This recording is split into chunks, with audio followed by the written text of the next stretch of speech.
Hello, everyone, and welcome again to Satsang, your Sunday Satsang. Kind of like church, only not. Church or mosque or synagogue or temple or wherever you happen to go. Not quite the same. There was a subject that came to me to just speak a little bit about as people are joining and liking and sharing and subscribing. As that's happening, um, I wanted to talk about this because it comes up a lot, and really, when you look at it, it's such an odd phenomena. And I called it "How to Calm That Voice in Your Head." And it's actually kind of an interesting phenomenon that we humans have a voice in our heads. Other critters don't. They don't have these cluttered minds. They don't have self-derogatory conversations going on. They don't have self-sabotage. They don't have all these negative comments. Well, one of the most significant parts of spiritual awakening, and in fact, for me, the most important one in the beginning, is the recognition that that voice in your head is not you. It is the voice of conditioning. It is not your voice. It is the voice of conditioned patterns. Thoughts form patterns. Look, everything in the universe is a pattern, isn't it? It's a pattern of energy. If you break it all down, you get to exactly the same place, right? And there's gone beyond the fundamental particles and atoms and all that, down to this just mysterious emptiness that everything just kind of arises out of. No matter how complex or simple the shape, no matter how varied it is, all the different elements, it gives rise to the periodic table and all of the elements that we know of it. It gives rise to the subatomic particles and the quantum and everything else. I'm not going to go into right now what that is. Right? That's for a later subject, but consider that it's exactly the same energy, that everything has a pattern, doesn't it? We recognize it. We say that's a rose, but what we're really looking at is a particular conditioned pattern of a particular kind of energy. Well, thought is a particular kind of energy, and like everything else in the universe, it molds itself into patterns. So thought ends up becoming repetitive. It becomes a loop. Right? It gets into a particular shape, and it stays there. Everything does, right? Everything wants to stay in its shape.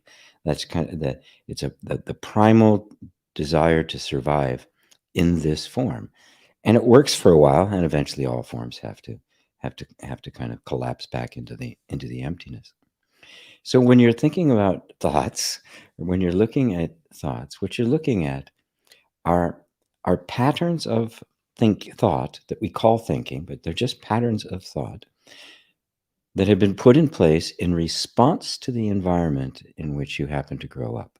Because thought, thinking, assessing, reason, rationality are all attributes that human beings have. We have this capacity to create descriptive models of our experience in such a way that we can communicate to others.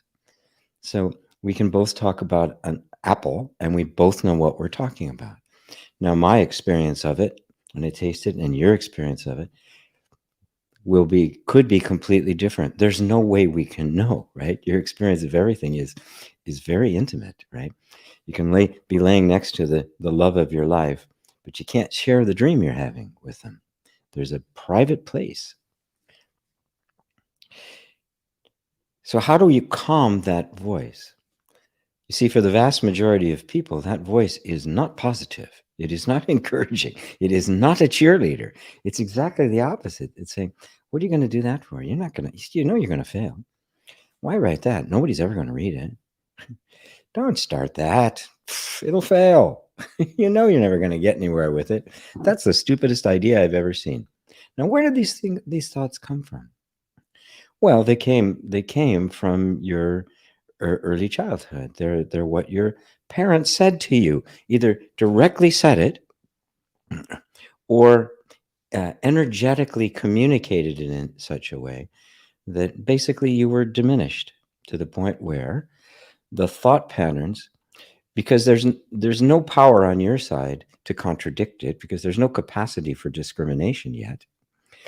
It just receives what the parent says as absolute truth, and then the entire energy system, the thoughts, the sensations, and the emotions, all conform themselves to match it. And then we get this idea that these thoughts are myself, and that these thoughts are referring to me. So when the thought, and sometimes it can be a thought of I am so stupid. It can be actually in second person too. You can say, God, you're so stupid, right? Which is kind of funny. I mean, that's closer to what, to the parents, isn't it? You're stupid, not I'm stupid. But we internalize it. We become that. We take on that voice. We give that voice authority. We assume that it's talking about us. And in fact, it's not. And this is the thing that has to be seen. As long as I regard those thoughts as being true, as having authority, there's just no way in the world that I can possibly be free of them, because I'm engaging in them. I'm feeding them. It also is absolutely no good to try to try to change your thinking. I'm going to think different thoughts, because the thoughts themselves aren't the issue. The thoughts are a reflection of an underlying belief. The underlying belief being, I'm not enough in some way, right? I'm not good enough. I'm not smart enough. I'm not pretty enough. I'm not resourceful enough. I'm not rich enough. I'm not spiritual enough. That's always the underlying assumption. And then that manifests itself as thought. So when I say to disbelieve them, is to recognize that thoughts aren't a problem in and of themselves, but they come from somewhere. They originate somewhere. They originate in a belief, and the beliefs are the real energetic pattern that has been set in place. If your parents were diminishing to you, subtly or overtly, you will have an energetic assumption, a belief that I'm not worthy of it, right? That I deserve to be diminished. And the thing about it is that when those patterns are in place and they go and they are unchallenged, right? They will so shape your perception of experience that it will seem as if what they are asserting is actually true. And because the whole energy system of the body is actually connected to everything else in the universe, it is not separate. That's an illusion of our perception. It can create events that would seem to confirm the very thing that those thoughts are affirming, the very thing you're experiencing as that voice in your head. When I teach inner reconciliation, and actually in several of the classes I've done, I will refer to that voice as the robot. And I chose that term. Eckhart Tolle uses the word pain body, right? But I really like the term robot because it shows what it actually is. So when it says, boy, you're really stupid, right? Or I'm really stupid, right? That's a voice, right? But, Siri could tell you you're stupid, right? You can ask a question and Siri says, I'm sorry, I don't know that, right? Now, there's no I there, is there?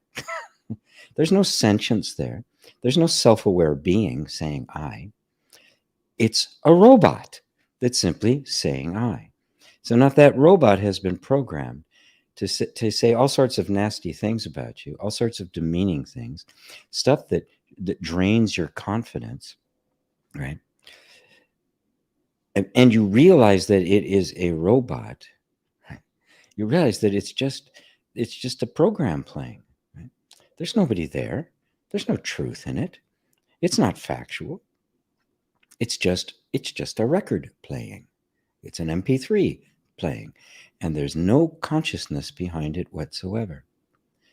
So I like it. I like using the term robot because a robot's like that. You know, they could build a robot, and they're getting close, that is so lifelike that we can't actually tell the difference.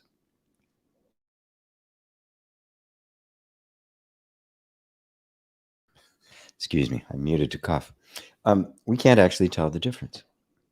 They will appear to be very human, reacting, maybe even laughing, smiling, you know. But in fact, there's nothing there. There's no one there. You couldn't hurt their feelings. You know, even if you could program it, you know, say something nasty to it and it would cry. Right? But there's no feelings there actually being heard. This is the nature of that voice. Just that shift in perception, that voice that you've gotten so used to, and that you've invested with so much authority, right? There's actually nobody there at all. So where does the authority that it has actually come from? Well, you. You are empowering it. It doesn't have any. There's nobody there. It has no power. It's no authority. It has no conviction. Nothing. Right? So everything that it possesses is actually yours, being projected on it as if there was something actually there. Can you take that in for just a moment? That voice in your head is not you. Now that begs the question, well, then who am I? If none of these voices in my head are me, then who am I?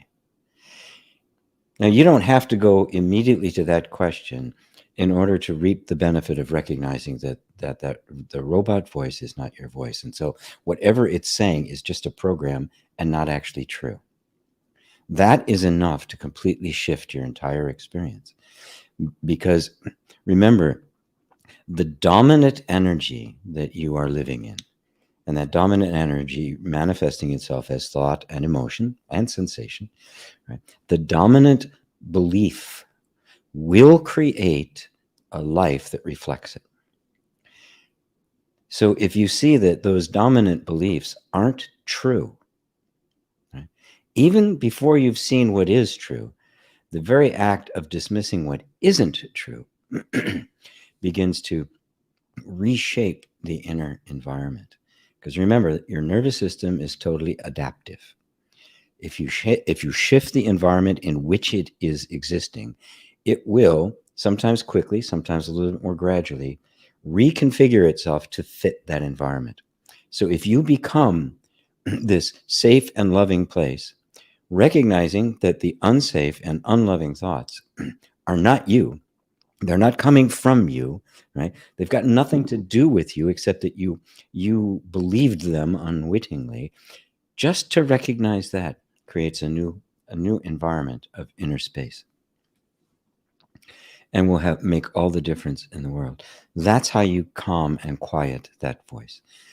You know, in a lot of meditation practices, there's an attempt to make it be quiet, right? And there's breathing exercises you can do, and yoga postures and mudras and all sorts of things with the idea of making the mind quiet.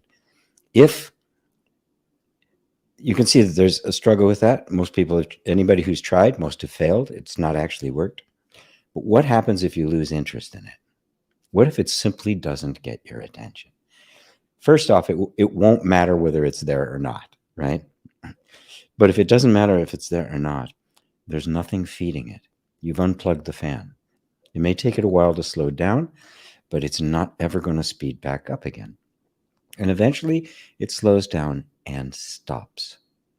And the only time thought arises is when it's needed. Right? Now, that's a Buddha state, right?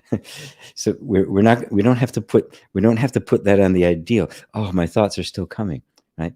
The only thing you have to be concerned about is, are these thoughts true or not? And if you don't know, don't believe them. I don't know if it's true or not. Am I a jerk? Am I incompetent?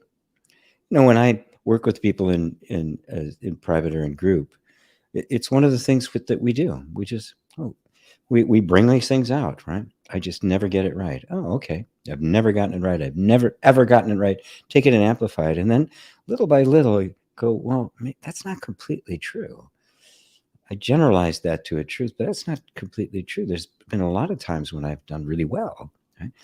Oh, so it's not completely true. And it doesn't have to be true forever. So there's ways through self-inquiry that you can begin to break these things down, because they seem to have a lot of authority in the beginning. At any rate, that is how you go about calming that voice in your head, until eventually it becomes it's either totally quiet or it's extremely supportive and encouraging. It becomes an incredibly powerful tool that moves your life forward in all sorts of wonderful, wonderful ways. So welcome everyone once again to Satsang on this beautiful day. Happy Halloween to all of those of you who may be in party mode or were last night, because there were probably a lot of Halloween parties last night. Despite the lockdown, we tend to want to gather anyway. And all the parents that are maybe out right now with the kids trick-or-treating instead of in satsang, you're forgiven. Yeah, you're allowed to take care of the little ones. So I'm going to go through here and say hello to everybody and see what questions there are today. And once again, I always like to point out that even if I don't answer your questions specifically, all questions do get answered. The very fact that you hold a question to be asked means that the answer already exists. And whether it comes from my mouth or from something inside of you that actually takes a hold of those thoughts and molds it into an answer, or if it comes through some completely unexpected means, the question and the answer are one. For every question, there is an answer. If there's an ear, there must be a voice. So, hello, Crispin. Satsang time. Want to thank you for your steadfastness. So you're so welcome. I want to say the same thing to you. Robbie in Romania, Rosario in Madrid, Ursula in Portugal, Milo. Hi, Milo. Hi there. Who and how would we be if the disconnection hadn't happened? What would the world look like?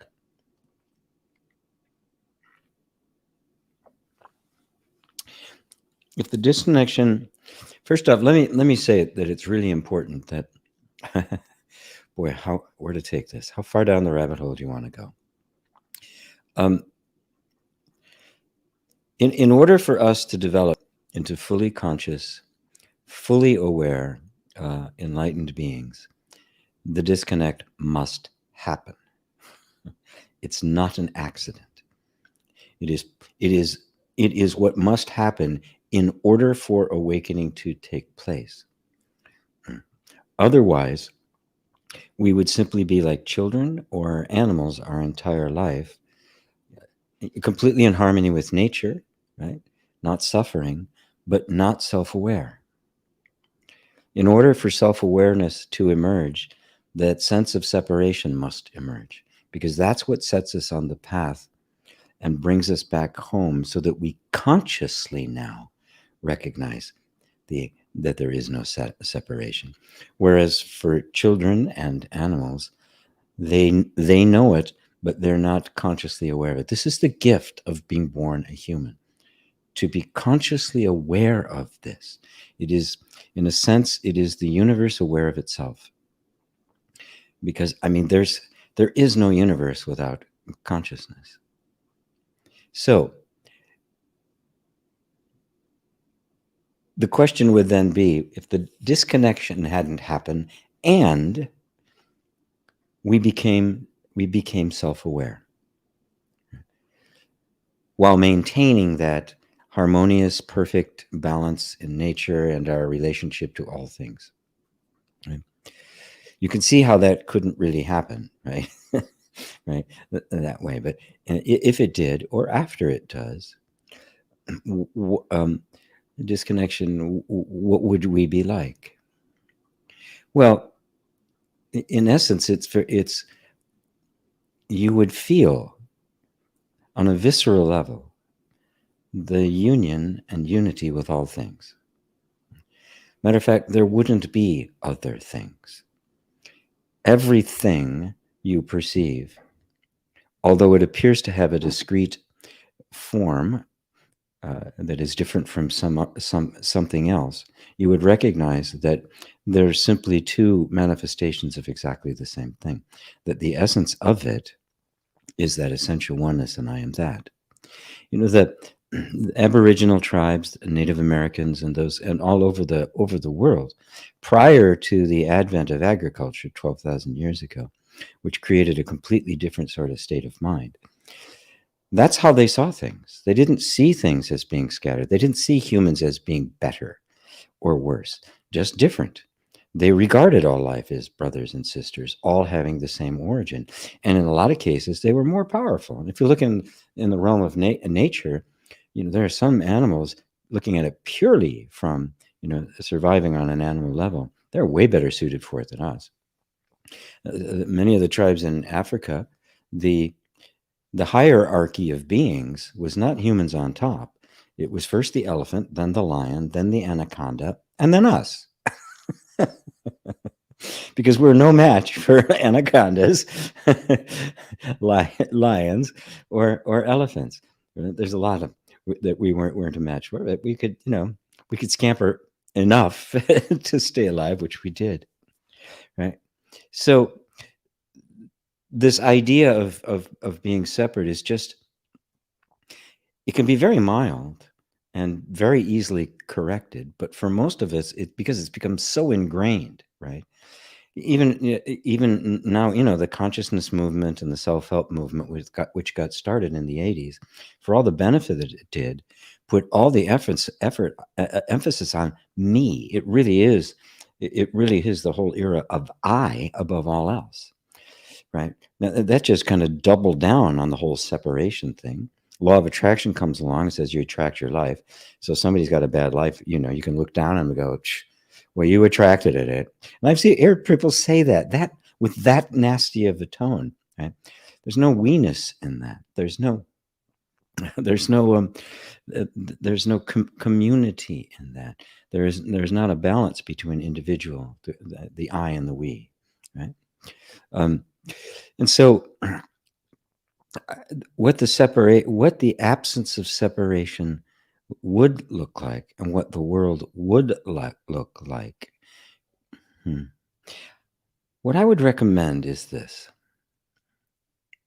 Put all of your attention into breaking down the illusion of separation, because it is an illusion. Remember, you're not really separate, right? The separation never actually happened. It is only the belief in the separation that happened.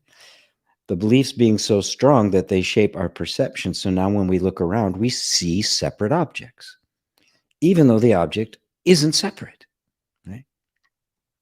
If you were zoomed down to the level, to the molecular level, right, down to the level where you just see the molecules and the space between them, right, which is orders of magnitude more than the actual molecules themselves, you could not discern any object whatsoever. There would be no objects, because you can't see them, right? Because they only exist at a certain level of perception.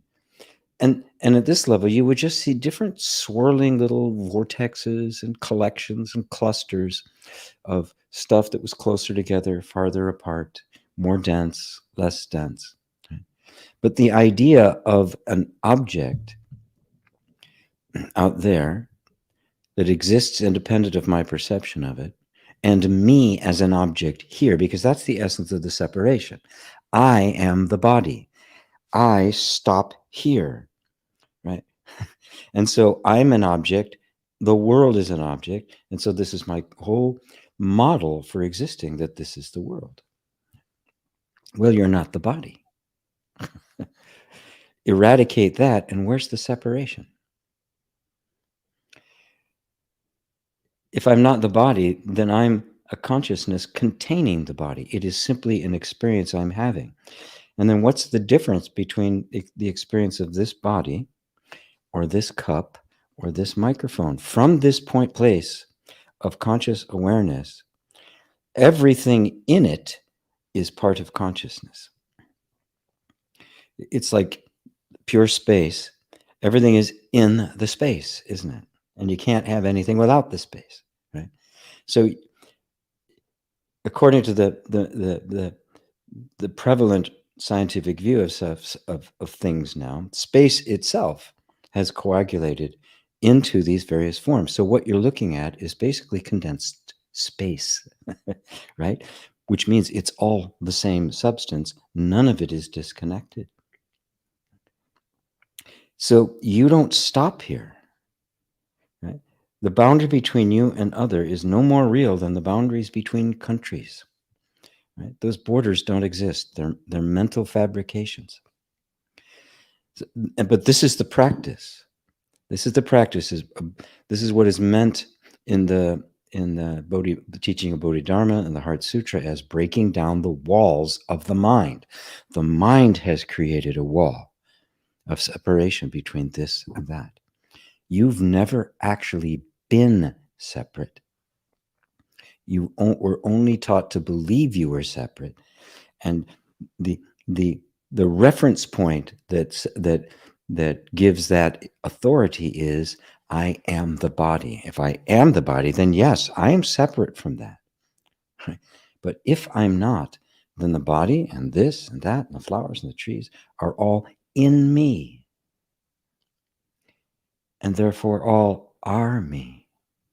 But this me is not a personal I attached to a body. This me is the universal I, the one, the Sat Chit Ananda, the supreme being, the being of all. I'll leave it at that. I certainly could go on. About that for a while, but I'm going to leave it at that. Ursula says, thank you for thinking of the time change. Oh, you're welcome. I hope everybody got the email in time. I woke up early this morning and said, oh, God, I better tell people. The whole time zone thing is a tool of the devil. Time zones, time changes, because you guys even go on a different than we do, right? So what I'm going to do, so you don't have to go back, right, and go back to the old time, is I'm actually going to change the time next week, and I'm going to start doing it an hour earlier. So those of us in North America, Satsang will be at, it will be instead of 12 and 3, it'll be 11 Pacific and 2 o'clock on the East Coast. It'll remain the same time you guys are here right now over there in Europe. I don't know what to make of the Southern Hemisphere, Australia and the like, which are actually springing forward instead of falling back. This actually helps me because once I go to Europe, I don't want to be doing satsang at 11 o'clock at night. It'll be more like around 8 that I'll be starting. Robbie, would it be a better approach to try to find ways to love people naturally first instead of trying to be of service? Because it's the spiritual way everybody says to be. Yes. If you're being of service to be spiritual, you're not really of service, right? It's a business deal. And so, yeah, first things first. It's not to say I should not do anything for anybody. I have to first, conquer. No, of course, because it's not pure, right? It's not purely this or that. It's not, I've got to love everybody and then I can be of service, or, I'm doing it purely for me. It's a continuum. It's a gradient. So there is something in it for me when I help others. When I do some kind of service on any level, I feel good, right? So I do get a payoff. I get a payoff being here, right? I get somebody answer somebody's question, and they have an aha moment and a breakthrough, and their heart opens, or there's some relief. I feel great. I get a payoff. That's not the primary reason I do it, right? The primary reason I do it is because I have no choice. This is, I really don't. It is my nature, right? I was built to do this. So I'm digressing a little bit. Let's go to, yes, how do you come to actually love people naturally?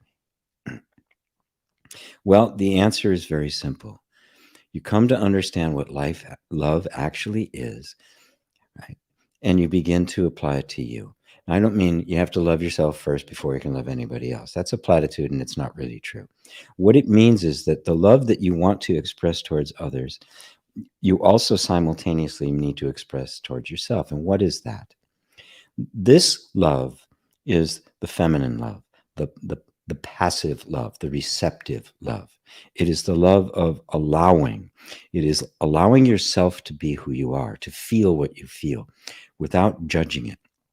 So I feel this way, and somebody says that you shouldn't feel that way, it's not spiritual. Well, all that does is create an inner schism. It creates the separation, right? Because I am feeling that. And now I'm feeling guilty about feeling it, and I try to not feel it, right? And so I suppress it. I try to push it out of the way. But the fact of the matter is, it's there. I am feeling it. So the fact comes before anything else. I am feeling it. If I wasn't feeling it, there couldn't have been any kind of reaction to it whatsoever. So that feeling was there first. So let's take away all of any ideas about what should be felt or how it should be approached or what I should do about it or any of that, and just be with the feeling as it is. Right?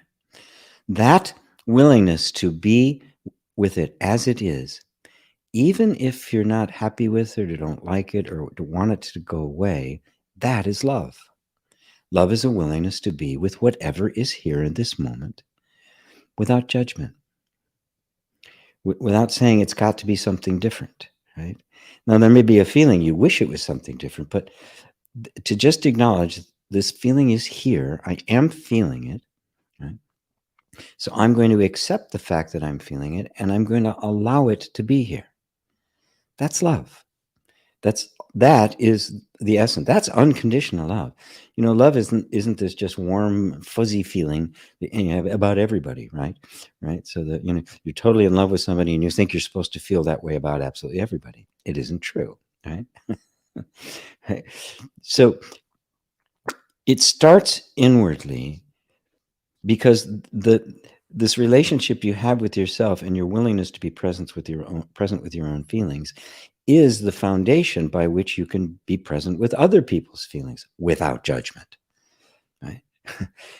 Which means you come to a level of wise love, which is an understanding love. It's not a love that's being forced. You should love your enemies, right? It's a love that understands why they are the enemy, why they think the way they do, why you feel the way you do, and to recognize that in all situations, nobody's right and nobody's wrong. And so to be completely willing to be present with my own feelings opens up the door for those feelings to be transmuted. Some of them just fall away because they aren't valuable anymore. But some of them were really actually very valuable things that because you wouldn't let yourself feel them, they got distorted, they got twisted out of shape, right? And if you're there just with more curiosity than judgment, they can tell their story because it's just a feeling inside of you. There's no reason to reject a feeling. There can be no such thing as an unnatural feeling, right? So this relationship you begin to have with yourself, that is your inner world, all the voices and stuff, even the voices in your head that I talked about earlier, to allow them to be there, not to fight them. Right? And when you do that, you find that there's a power there, right, that is not aggressive. It's not the masculine go fix it and assert things. It's the feminine. It's the power of actual love, because you are standing in this position of total allowing, right? Which means nothing can move you. This is the ultimate power. This is the power of the feminine.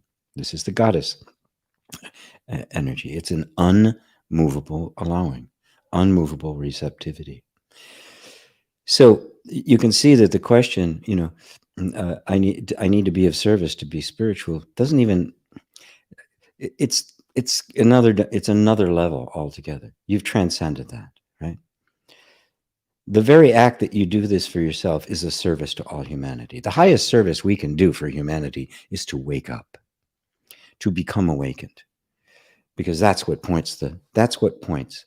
holds the candle up and points the way to a glorious life for all. Because when you do that in you, you can do it in somebody else. And so it becomes, to the degree I'm doing it for me, to that exact same degree I'm doing it for others. And that's the highest service. Holding somebody in their highest light, what could be a higher service than that? Really, with your whole heart, recognizing the infinite potential of every individual, even though they don't know it yet. What could be more valuable than that? That is spiritual service of the higher order. And that may bring you to a place of being in service for others, sometimes in really mundane ways, holding the door for someone. Sometimes it'll be, serving lunch at a shelter or something. It could be getting on YouTube and doing satsang. It can take many different forms, but the essence of it is this fundamental open-hearted relationship with the self in me, which can then see that same self in you and see all the obstacles in you that keep you from recognizing yourself as the self. And that's love. It's not the kind of love that's dainty or it's a nice feeling, right? It's not the kind of love that sits up on the shelf like fine china that only comes down on holidays and the kids still have to use the plastic plates. Right? It's very earthy. It's very gritty. It can handle anything. It can get right down in the mud with anything whatsoever, because it is the pure power of allowing, the unmovable nature of love itself, which is the feminine principle. I'm emphasizing this because of the class I'm going to be doing in less than 2 weeks now, which is about feminine power, right? and what it really is. And that's it. I will be letting everybody know about it. I don't have all the stuff yet for registering, but within the next couple of days, people start being able to register for this very special class. And, people have wanted me to do something like this for a very long time. I wanted to do something for a very long time. And I don't know, there's a sense of urgency about it now to create a workshop, one exclusively for women. Only women are allowed. And in fact, there'll be a follow-up that one of the students who's here today, as a matter of fact, who knows about things like various kinds of embodiment exercises and rituals and that sort of stuff, will be teaching a class after a workshop for you folks in the class. And I won't even be there because these rituals require no men at all. So it's a woman who will be teaching that. I'm out of the picture completely because I will disturb the energy. So that's actually just a new bonus thing I just came up with. And Steffi, who's here today, is the one who has volunteered to lead that, and she's got a lot of experience in it. So it's going to be a really great thing. And a week after that, I will be doing one for the men. And then after that, I won't be doing a whole lot because I'm going to be in between Seattle, Phoenix, and then eventually Frankfurt. So, it's my little plug there for the upcoming workshops. A little unabashed self-promotion. Faith, hello, my chic, and everyone here. I love you. I love you too, Faith. Beautiful, beautiful girl. Ava, namaste, and everyone from Poland. Suzanne, hi, GP and all. What is Hollywood really? What is Halloween really? What is Hollywood really? And where does it come from? What does it mean? Well,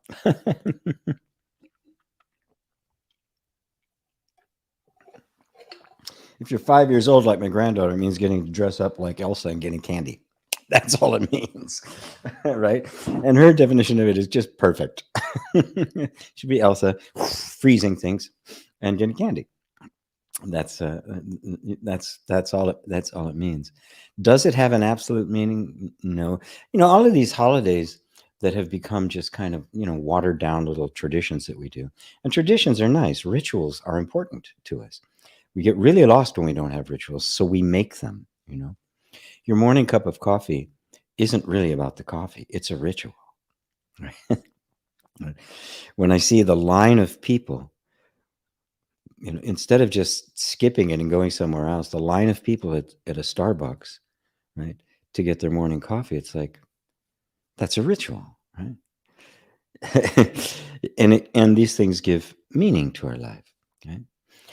Now they get distorted by the culture. I mean, Christmas doesn't have any meaning anymore. And all of these holidays had pagan origins, and pagan in the West is like a bad word. It isn't a bad word. The better word is that they originated in nature religions that were close to the earth, religions that recognized that the people, human beings and animals and plants and the entire earth were one. We're one functioning entity, and we had a role, we served that role, they have a role, they serve that role, and together we all survive. That's gotten completely distorted, and these things have just completely lost their meaning. Christmas when I was a kid and Thanksgiving, nothing was open. The next day some stores would be open, but little by little it just got encroached by consumerism and capitalism, to now, midnight of Friday, right, the store is open, sometimes earlier, right? So the holidays don't have any meaning anymore, right? That is, they have no accepted cultural meaning. So what does Halloween mean to you? For me, nothing. Absolutely nothing. I live in an apartment. There won't be any trick-or-treaters, right? Coming around. There are very few in the city, right? I'm sure there'll be somewhere my son lives. He's got a house, and there's other houses around with a lot of kids that play. My only connection with it is my 5-year-old granddaughter. Right. So for her, it was fun. We were talking about it, and she showed me her costume and the like. That's the meaning it has. That's the only meaning it has. It has for me. So this is part of the new earth we're creating. Right? We're making our own new rituals. We're making our own sacred events, sacred spaces, because we don't have them anymore. Everything has become profane because everything's interest is commercial. So you can make Halloween be whatever it is you want. Right?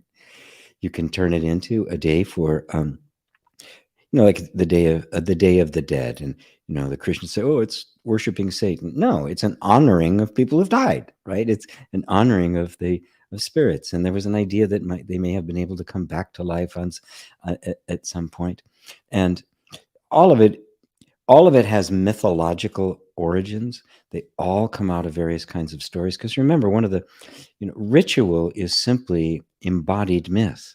It's when we act out a culture defining story, a people defining story, a tribe defining story. It gets acted out, and thus you partake of it, right? So now in our world right now, and in the modern West, that's not the case. It's all the sacredness has been taken out of it, right? So it's up to you and me to put it back into it, right? Every now and then, not all the time, but some Christmases I went out and bought like a ficus tree once, and I put some lights on it, or I'll buy a little something. I like actually having a little celebration for the equinoxes and for the solstices. It feels very connected to the earth to do that. And you'll see, there's a lot of those going on. So yeah, all of our regard as our cultural events in the West, especially in the United States, they have all lost their mythological import, and so they don't have any meaning at all. They serve the interest of commerce, or they're criticized by some religious point of view, some fundamentalist point of view. So that it's a loss, right? It'd be really wonderful if we all had these kind of cultural events that we would agree on, and we had a common experience, and there's a common wonder and mystery to it that's really beautiful. But since we don't have that, we have to make it ourselves, right? Because we need it. We need sacred ritual, right? And if Halloween doesn't float your boat, make something else up. It doesn't even matter. Petunia Festival. It doesn't matter.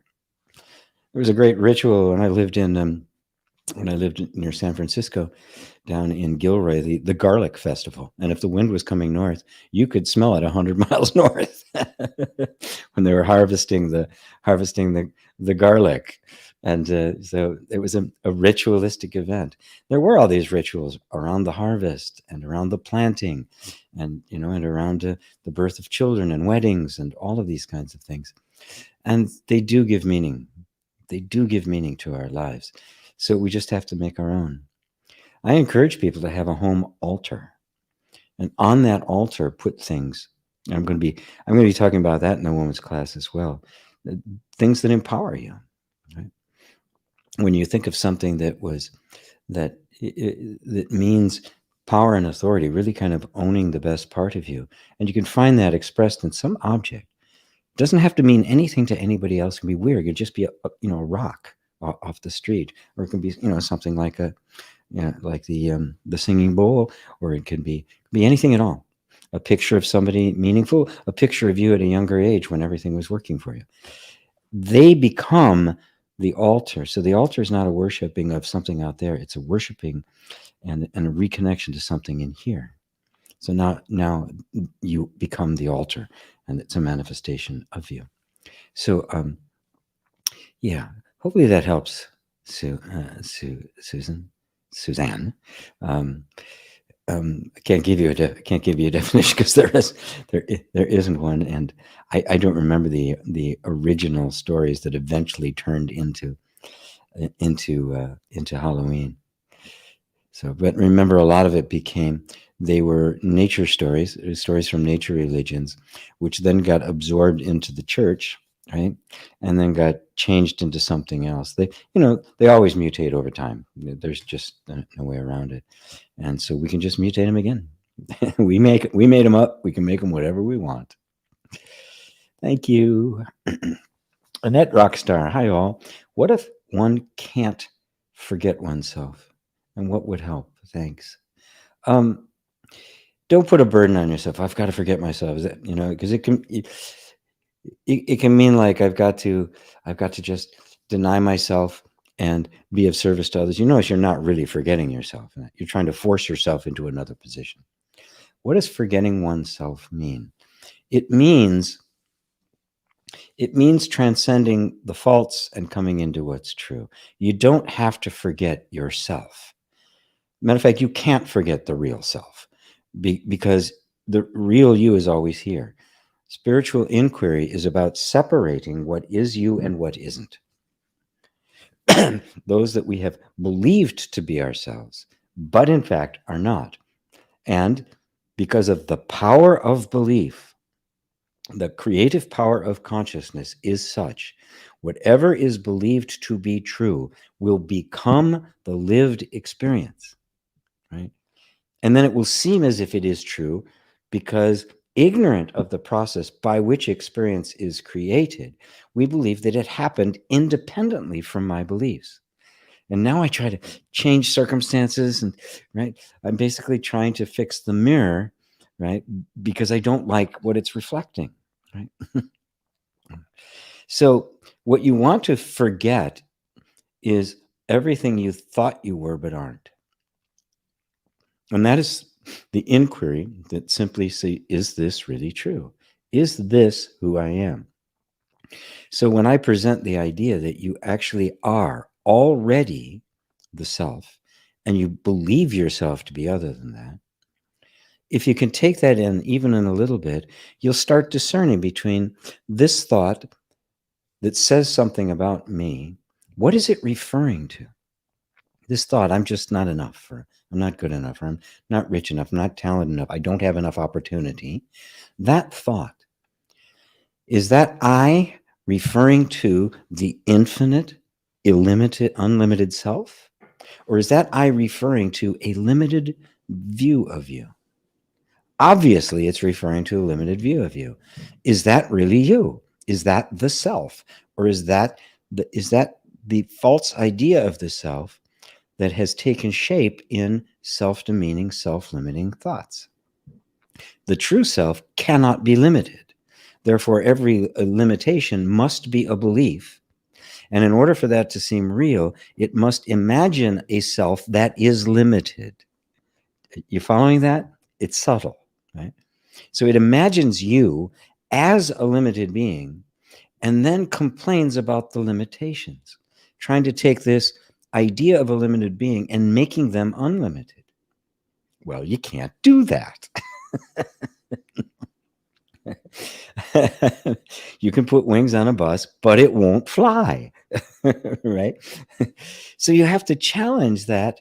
So any kind of idea that comes up, any kind of concept or idea or some kind of assertion about your nature, look at it and go, what's that referring to? What is the I that it's referring to? Is that the unlimited self? Is that the God self? Is that the infinite being?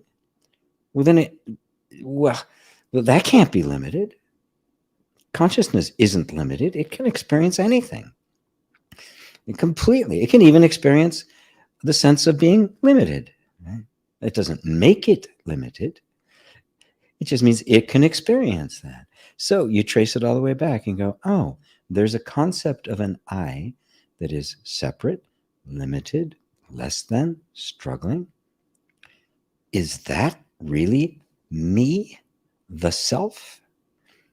And of course, there could be some tension there, because for so long you believe that it is the nervous system, your whole energy, the momentum of thought and feelings.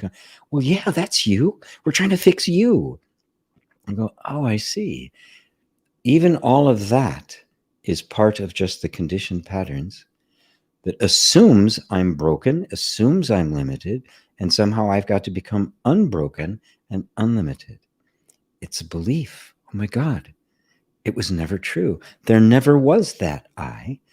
I am the I am. I am that I am. I am that I am that is beyond all opposites, that is beyond all limitations. And that understanding will simply deepen and deepen, and this other stuff will become less and less credible. The momentum slows down, and then thought begins to reorganize itself around this I am.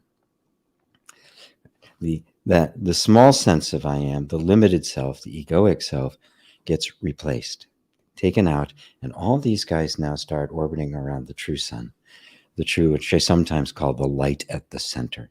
It replaces the storyteller mind, the ego, with itself, and thus everything else begins to revolve around this.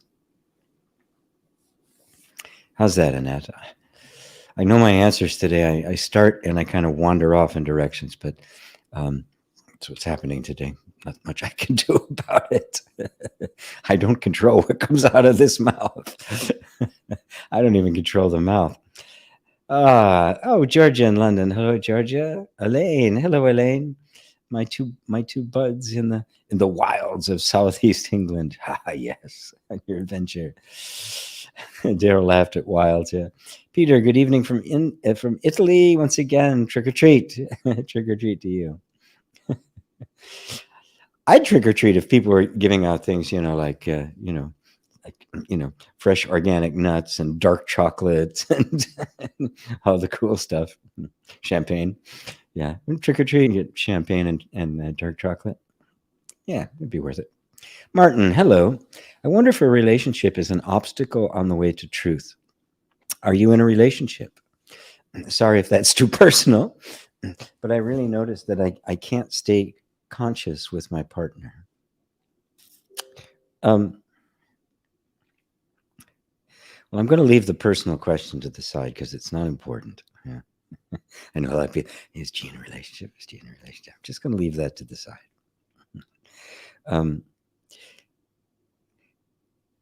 Is a relationship an obstacle on the way to the truth?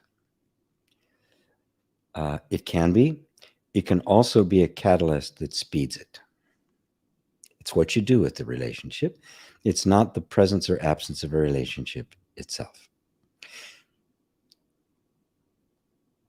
Sorry if that's not personal. I really noticed that I can't stay conscious with my partner. All right. So you've got a choice. You can either accept that you are struggling staying conscious with your partner and take it on as a personal thing now to go, okay, I have decided I can't stay conscious with my partner. Which is better?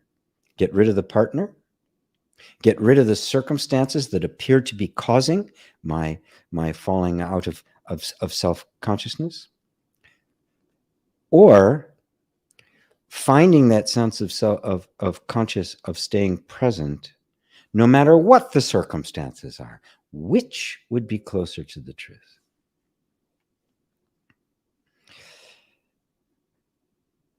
In the workshops I'm going to be doing for men and women, there will be entire sections dedicated to relationships. And I mean relationship, romantic, with your partner, right? And so in its best form, a relationship, a true relationship between people, a true romantic relationship, and it doesn't matter if it's, lesbian, gay, straight, or any combination of the above. That's unimportant. It is, do you create for each other a safe space, a home? It's inevitable in every relationship that at some point you're going to be dealing with your partner and she's going to be mom, right? And you're going to deal with your partner and he's going to be dad. The mommy issues and the daddy issues, they are going to come up. There's no such thing as this perfect thing. If you can stay conscious and recognize that it's happening, you have the most powerful environment possible for resolving those issues as quickly as possible. Much faster than just trying to work for them on yourself. So life and relationship serve the awakening, right? They don't hinder it, right? And the very fact you say, I can't stay conscious with my partner. Now, ask yourself this. Me not staying conscious, is it because of my partner, or is it because I believe that I can't stay conscious with my partner? It's the belief. It has nothing to do with your partner. If awakening,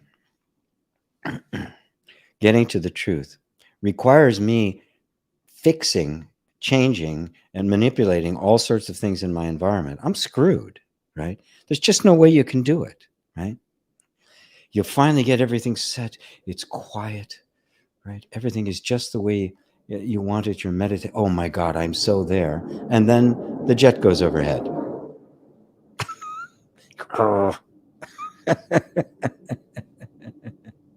The truth is truth all the time. It's true now. It's true then. It's true whether you're with your partner. It's true when you're not with your partner. And truth and consciousness are one. Right? Become aware of the fact that you are aware of a sense that I'm not staying conscious. Well, it takes consciousness to see the characteristics that you are saying, I am not conscious. Okay? Consciousness is sitting there looking at it, right? But you're believing that this circumstance represents not being conscious, when in fact, it's happening to consciousness. Let your attention go from from the circumstances itself to the consciousness that is viewing them, and you will see consciousness is never absent. That's the truth. Now you have transcended all experience. And it could come in time that the relationship, your partner becomes even deeper than ever. It goes to a whole different new level. Or you could go your separate ways because it served its purpose, and anything in between. Right? So be really slow when your mind says stuff like, "I can't stay conscious with my partner." Wait a minute. Consciousness is who I am. I am always consciousness. So the idea that I can't stay conscious with my partner can't possibly be true. I am consciousness itself. Muji put it this way, and I just love the way he said it.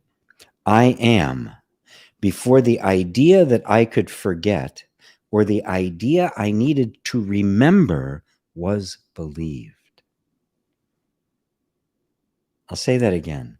I am pure consciousness, pure presence. This is what I am. Before the idea I could forget or the idea I needed to remember was believed. Consciousness can't forget itself. You can only forget an idea.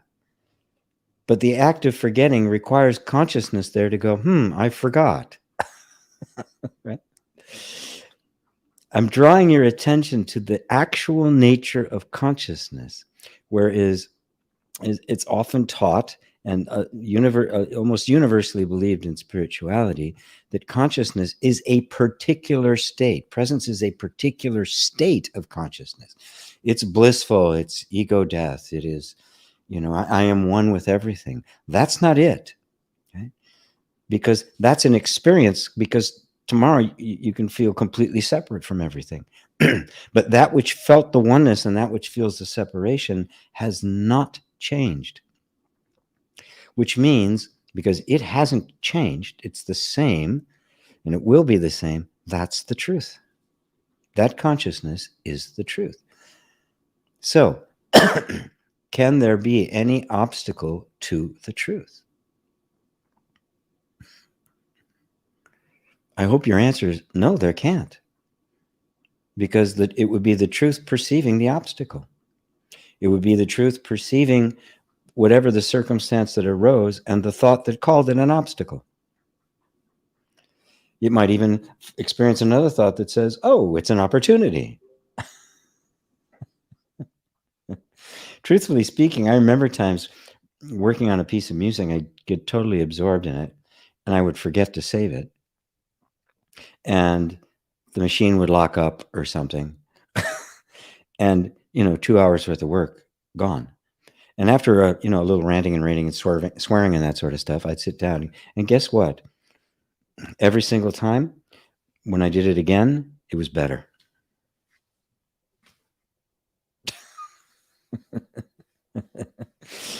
So it was an obstacle for me getting it done, or wasn't, right? It's all as to how it is perceived, right? But remember, the perceiving itself has no obstacles, because an obstacle has to be perceived. So perceiving's there first. It has no obstacles. Awareness has no obstacles. Oh, does that help, Martin? Beautiful. Tatiana, hello from sunny Toronto. I think I have sun here today too. Yeah. I mean, it never gets here. There's like an hour or so in the afternoon. I make it a little direct sunlight, not the sun is low in the sky. But oh, yes, it is a beautiful autumn day, isn't it? Hello, Penny. Hello, Ava. Karen. Hi, G. Oh, reading a question about partnership. What would an ideal relationship look like? What does marriage mean to you? Thank you. Well, I was describing it before. Maybe if I do an excerpt, I'll put these two together. Yeah. It's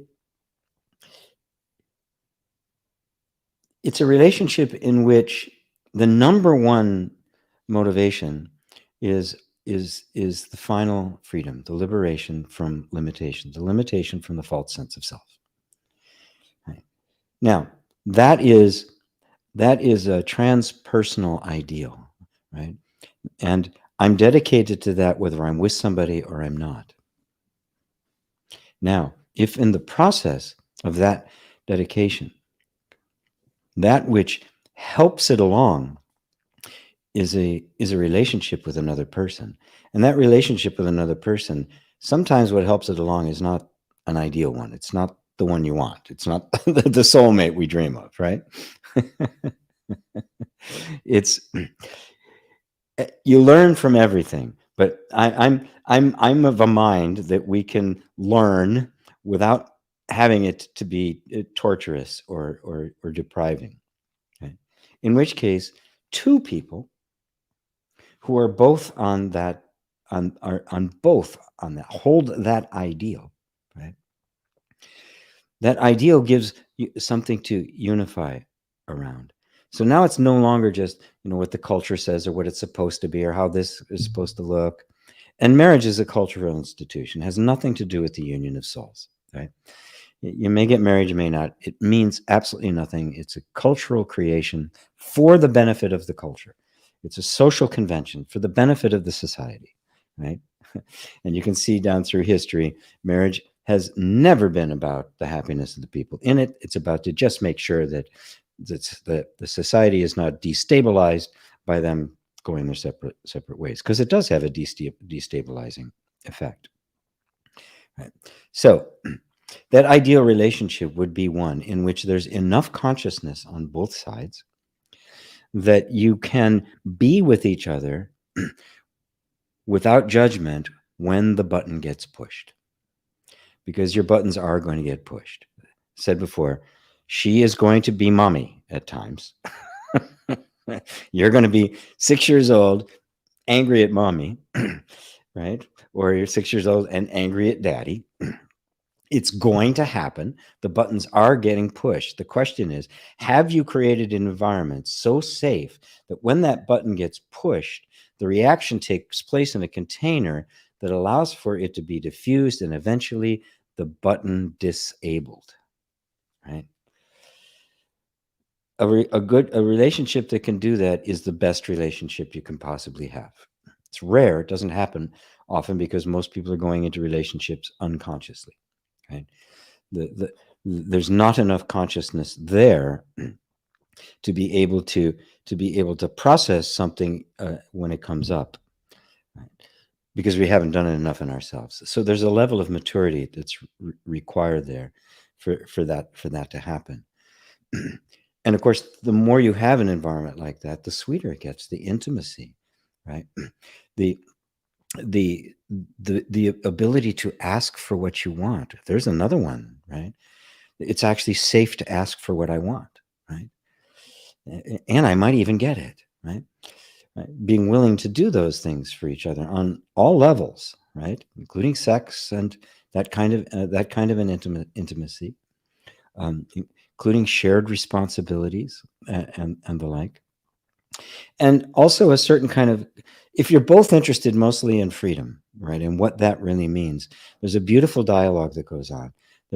You're both discovering and bringing your discoveries home to share with one another. Plus, there'll be enough differences in what you're interested in that it won't become boring, right? There'll be cool new things coming in. So it's an alive thing. It's getting fresh energy, processing. Like every living thing, it has its food, right? The food is the love, the food is experience, the food is the compatibility, the food is the outside interests that come in and get transmuted in this living organism, which then takes shape then as the external, the moving out of that new transformed energy into the world. And one of the things the world needs most right now is examples of really good, mature relationships. Right? And of course, imagine that environment should that same couple want to have children. Imagine what that would be for the children, right? That capacity right? And that level of consciousness, it doesn't mean that they're not going to feel the sense that they're not going to have to go through their own fall in the whole thing. It's just that you're going to make it a whole lot easier. You're going to know when to take your hands off and when to put them on. And so I guess it's kind of all over the place, but that's the ideal relationship. And that could take the shape of a marriage, right? It doesn't have to. It could take the shape of a marriage, and again, that's up to the people involved. It may be useful. It may be helpful. It may be a support to the essential relationship, and if it is, great. And if it isn't, don't. One of the beautiful things of being alive in these days, we don't have to do that anymore. Okay? We're not forced into something, so we can make real decisions. But what it does demand of us, what has to replace the cultural demands, the social overhead that gave some stability to it, we have to replace it with wisdom, right? Because we don't want something more chaotic, which is oftentimes what we get. It's got to be replaced with something higher. And that's what this represents. So thank you, Karen. Hello, good people. Hello, Mark. Hi, GP and fellow travelers of the Kali Yuga.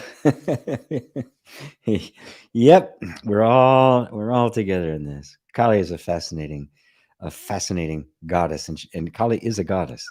Right? Yeah, it's fascinating. I won't go into her now, but she's amazing. There's Patricia. Hello and love from Los Angeles. There's Ava having a conversation with Mark. Playan, hello, Playan. Thank you so much for last week's satsang and helped me a lot. Great, fantastic. That's why I'm here. Steph, hi, G and friends. Happy Samhain, much love. Ah, yes, there she is. Stephanie is going to be the one leading the class for women only, even so for women only that not even G is there. And she's going to be doing, we haven't set the actual date yet. It'll be after the 11th.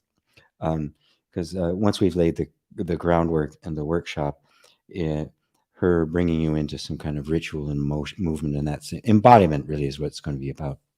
I know it'll sink in deeper. So, and thank you so much for volunteering to do that, Stephanie. It's really wonderful of you. Ava, yes, G, that voice in my head is not me, but still I'm now suffering because of this voice and somehow can't free myself of that suffering, not the voice. I should not believe this. I know. Right. Notice, Ava, if there's still some residual desire to make the voice go away.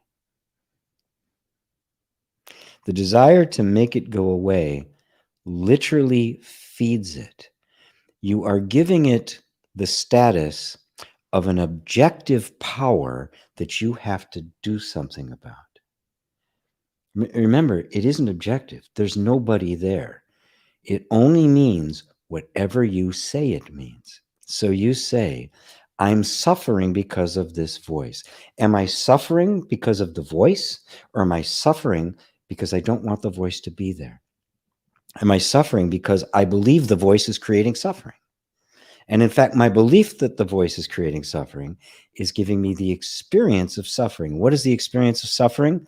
I want things to be different than they are. That's the essence of it, right?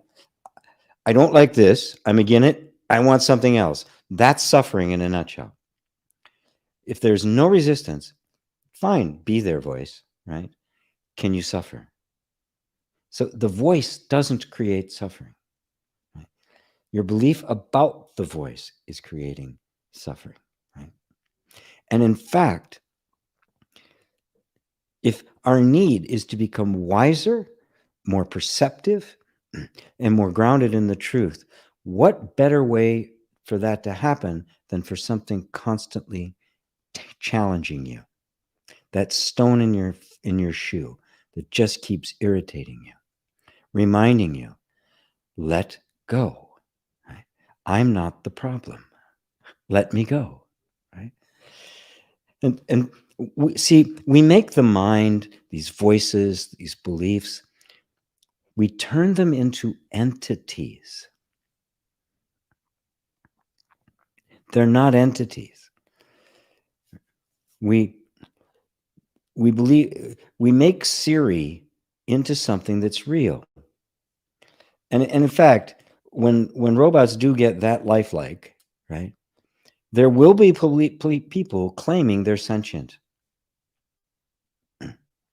And of course, we will have no way of knowing, because the only sentience you can possibly know is your own. You don't even know if I'm sentient. There's no way you can possibly tell. So you have to go with you, right? You're there, and there's this voice that you are experiencing. Is this voice an external, objective force operating on its own?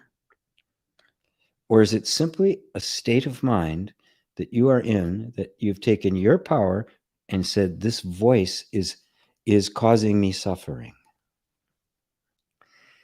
Did the voice say that? Does the voice believe it? Or is it you? Folks, everything is you. There is nothing objective.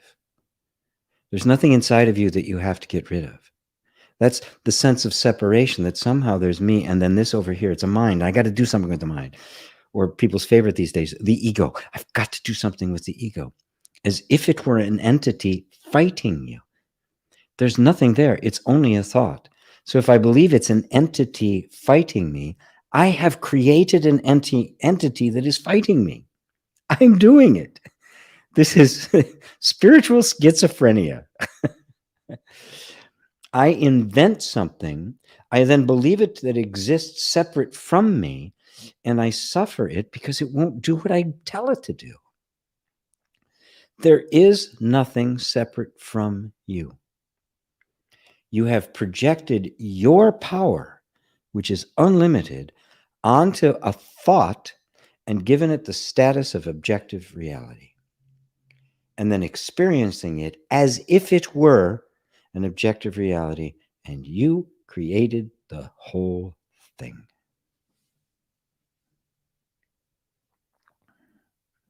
I should not believe it, this I know, right? Okay, now really believe it, right? Really know it, right? If you really know you shouldn't be believing it, you would not for 1 second allow yourself to believe a single thing it said, right? But it is undermining this knowing. And what's undermining it? This subtle notion, this subtle belief that there really is something I need to get rid of. And I know that you have personally experienced the moments when that's simply not there.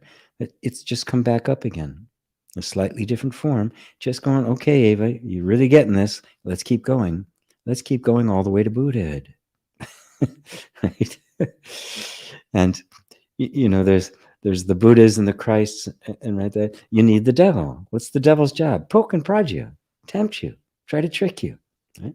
He's part of the package, right? He's not dragging you to hell. He's showing you where you're already there. He is the contrary one. The Satan just refers to, and Lucifer, they refer to the obstacle. Right? In the book of Job, that word that's used for the devil is the opposer, the obstacle. Right? And what's it about? It's just testing, bringing you to a higher level. Right? I got tricked again.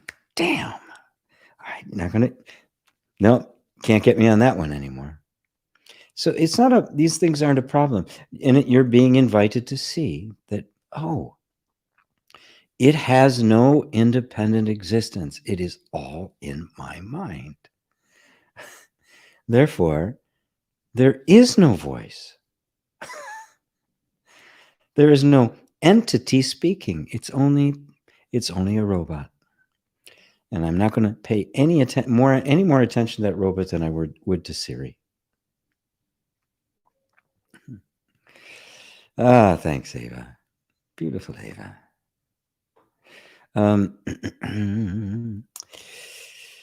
Let's see here. It's 1:19, an hour and 19 minutes. Let's see what we got in here.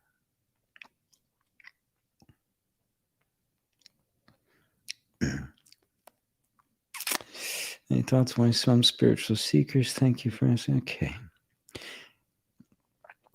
I think I can. Yeah, if the questions slow down, I think I can get to the rest of them.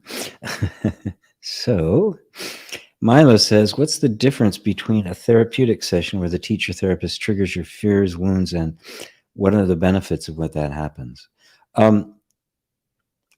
If the teacher or therapist is good, is competent, and they have created a safe space, then it is a safe place for these triggers and traumas and deep stuff to come up, and they can come up because it is safe, right? The benefit of that is that when they come up, they dissolve because they're coming up in a safe environment. Remember, what created these things, these wounds and these fears, these traumas, was the environment wasn't safe. And what holds them in place is the assumption that the environment still isn't safe. And when we do work on ourselves, oftentimes, unfortunately, without intending it, self-help and most spirituality reinforces the dangerous space, because it's always trying to fix you, change you, make you different, which is exactly the environment, right, that happened in the first place. It wasn't your parents were brutally abusive. In some cases they were, but they were all restrictive, right? And so it wasn't safe to be yourself. So you had to be fixed and changed in some way, right? And this becomes a lifelong habit. Now, if the therapist or teacher is practicing inner reconciliation, and there's a few therapists here today listening that do this, you're creating a safe space. And in that safe space, the fears and wounds can come to the surface and detect they are now in a safe space. And remember, the nervous system is completely adaptive. So if it detects safety in the environment, it will first test to see if it's consistent. And if it is, it will begin to release the defensive behaviors that we regard as the fears, the wounds, all that inner stuff. In the process of doing that, the teacher may intentionally trigger one of those to come up. I will do that. You don't always need to. Sometimes they'll come up all by themselves, but oftentimes I will do that, but within the context of a safe environment.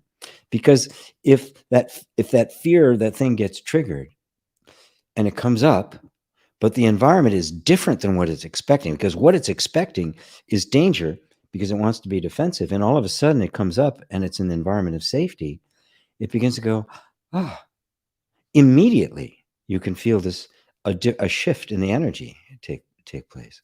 So in that context, doing that kind of intentional triggering is extremely effective and useful.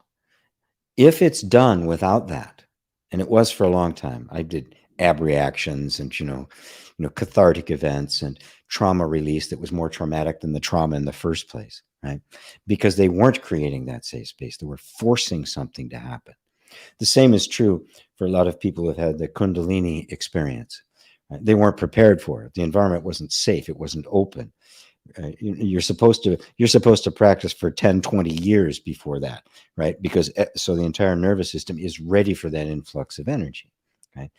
So when the environment is created in such a way that it is safe to do so, then a triggering can be initiated, if need be, by a competent therapist or facilitator of some sort. It may be a trained therapist.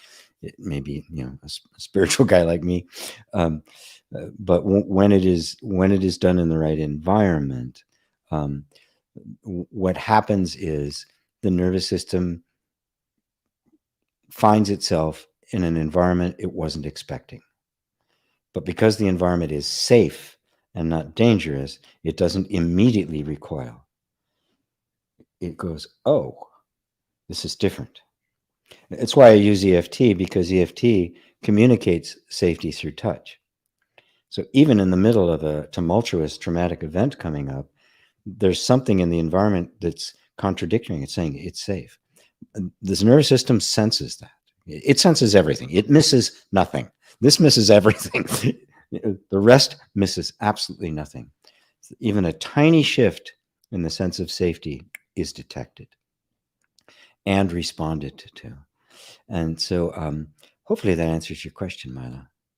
Judy. Hello, Judy. How do we change the negative thoughts and beliefs subconsciously? Thank you. Love. Right.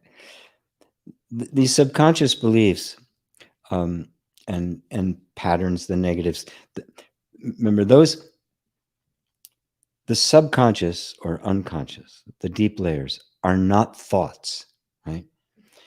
They're another layer. They're energetic. They're beliefs that have not taken form. They actually create the negative thoughts, which is why just trying to change thoughts doesn't work. Most people can't do it. Can't hold a positive thought for very long and think I'm going to fail. I can't manifest anything, right? No, because you're trimming the leaves and the roots are bad, right? So how then do we get to this? Well, first off, you have to know what this subconscious is. What it is are energetic assumptions. It is not a subconscious mind. It is simply the sum total of all of the reactive patterns and programmed response that got put into place early on in order to respond to the environment in the way which most guaranteed you would survive, which meant these behaviors had to be shown to the environment. These behaviors couldn't be shown to the environment. And it wouldn't matter if all the ones that weren't shown to the environment were the ones that were natural to you, and the ones being shown were completely unnatural to you, not you at all. It wouldn't matter to the energy whose job it is to protect you. The sum total of all of that, which is the nervous system's map of reality, that where it is pre-programmed every possible thing that can happen and how to respond to it. I mean, it's that good. I mean, it's amazingly good and efficient and thorough, right? So it's mapped everything, right? And when it does run into something new, it tries to avoid it, pulls back a little bit. It'll try to recreate the old environment.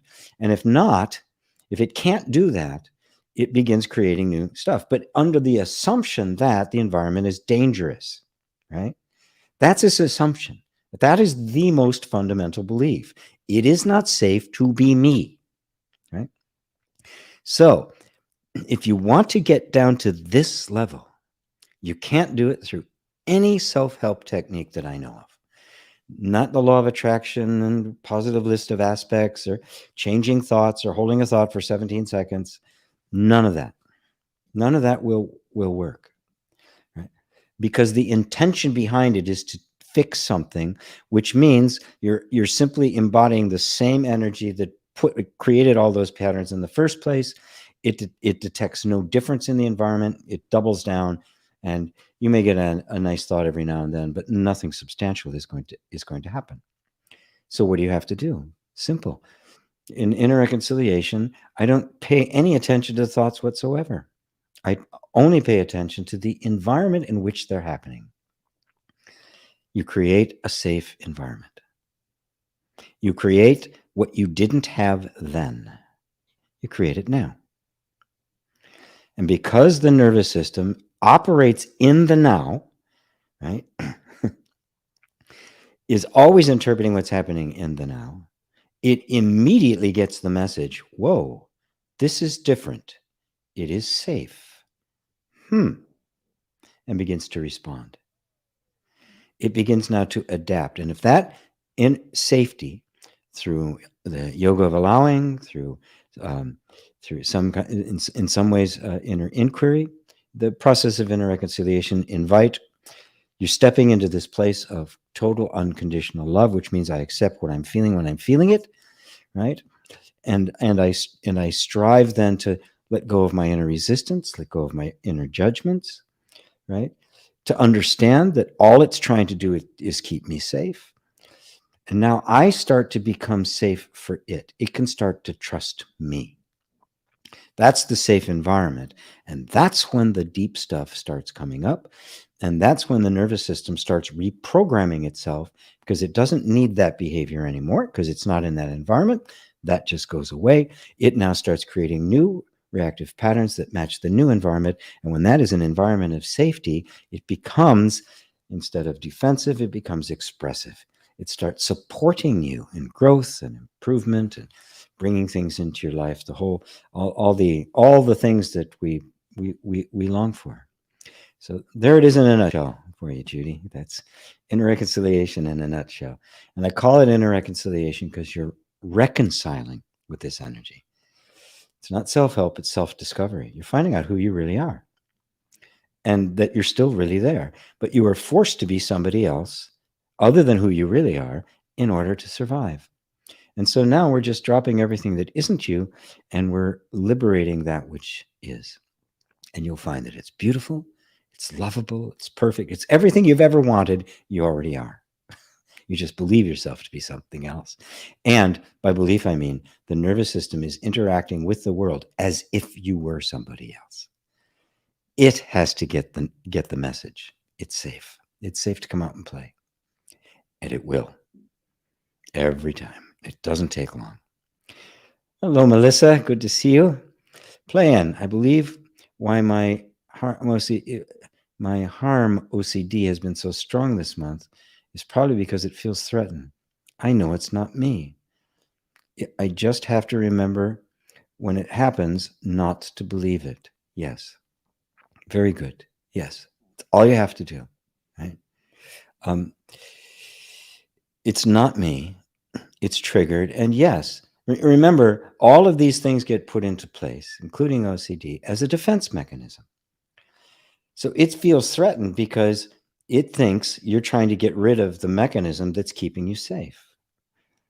Right? So you go, it's okay. Let's see. Maybe we can be safe without this behavior because it's costly.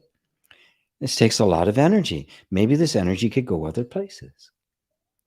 That's the way I approach it. EFT is very effective for this, by the way, right?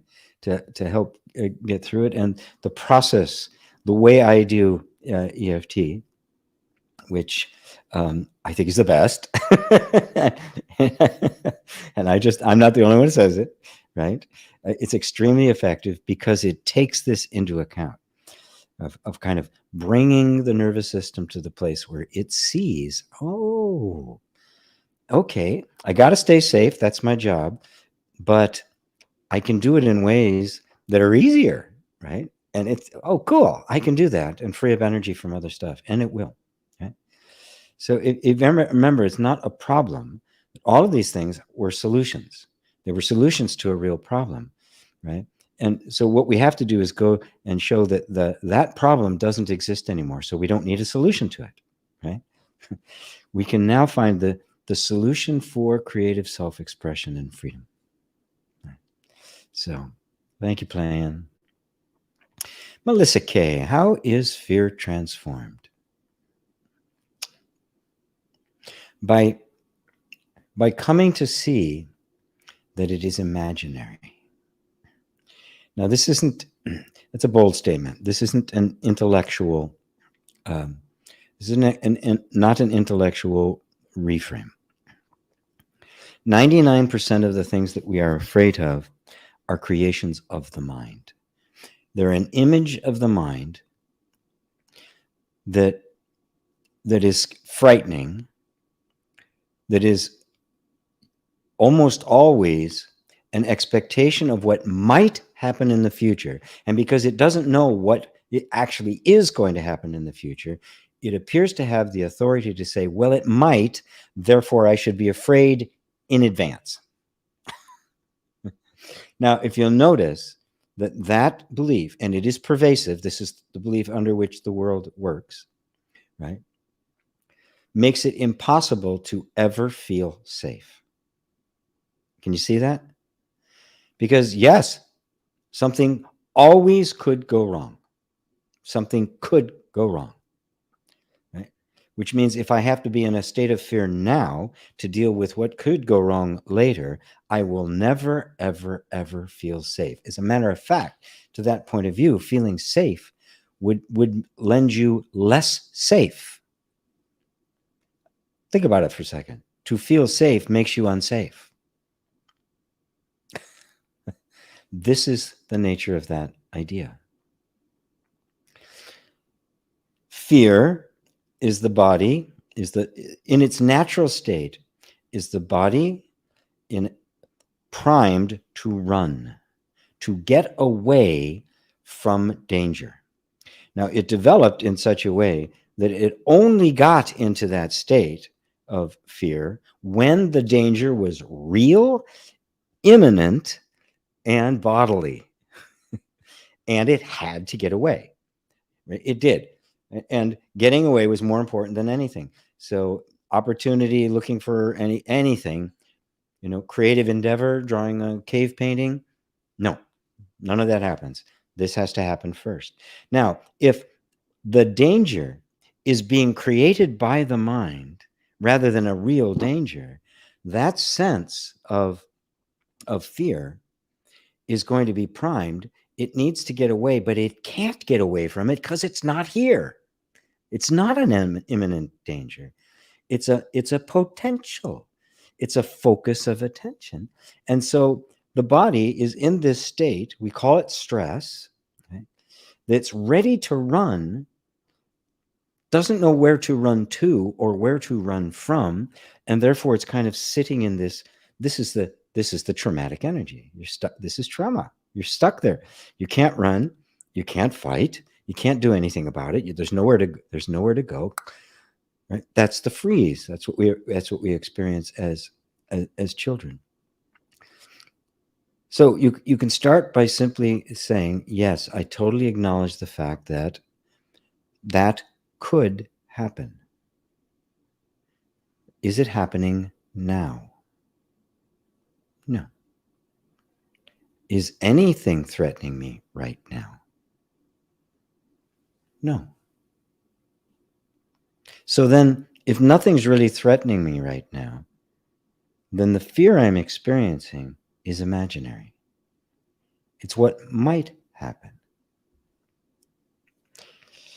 Now, we have all been trained to put more emphasis on what the bad that might happen, because it's more important to defend ourselves against danger than it is to grab for opportunity. But we have as much authority for assuming what's going to happen will be good, will be beneficial, progressive, and wonderful, and take me to a safer space, than to be bad. Matter of fact, they love to say in New Age circles, fear and it will appear. Don't focus on your fears because then they're going to happen. I ask you, in your own life, your direct experience in your life, how many things that you were really afraid were going to happen actually happened? I'll bet it was a tiny minority of them. So from the perspective of your own life, you have more evidence for believing that really good things, the most positive outcome is going to take place, or at least a workable one is going to take place of what might happen. You have more evidence for believing that than for the opposite. And yet we've all been trained to focus all of our attention on defending ourselves from what might go wrong rather than preparing ourselves for all the wonderful things that could go right. Right? And this is how fear gets transformed. What arises in you through this act, the process of inner reconciliation, where you are beginning to integrate all of these feelings. The feelings you thought were a problem become powers. The things you were afraid of begin to just kind of vanish. You see them as being creations of the mind and not a reality. In this recognition or this reconciliation, you begin to awaken within you your natural resources. And the real solution to fear is knowing deep in the body that whatever happens, I'm its equal. I don't need to know in advance, like be prepared, because I am perpetually prepared.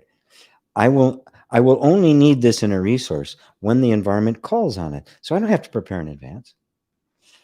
When that demand takes place, when it's necessary for me to act in a certain way, I will act, and I will have all the resources needed to do that.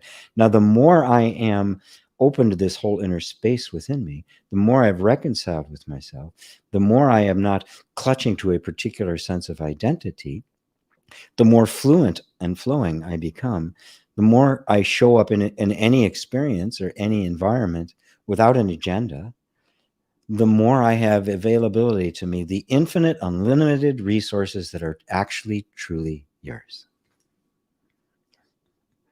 And this is the end of fear.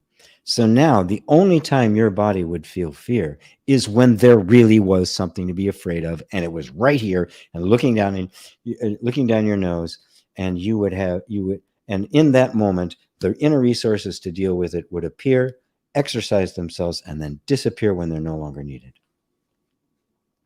You'd know when to run, you'd know when to fight, know when to hold them, know when to fold them.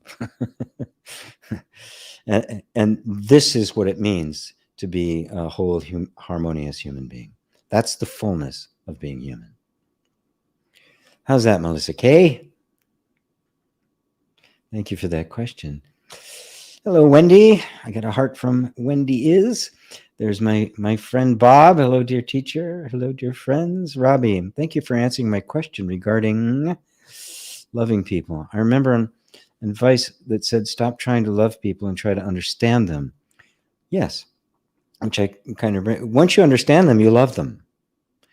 And because it's not artificial. You're not trying to love a jerk.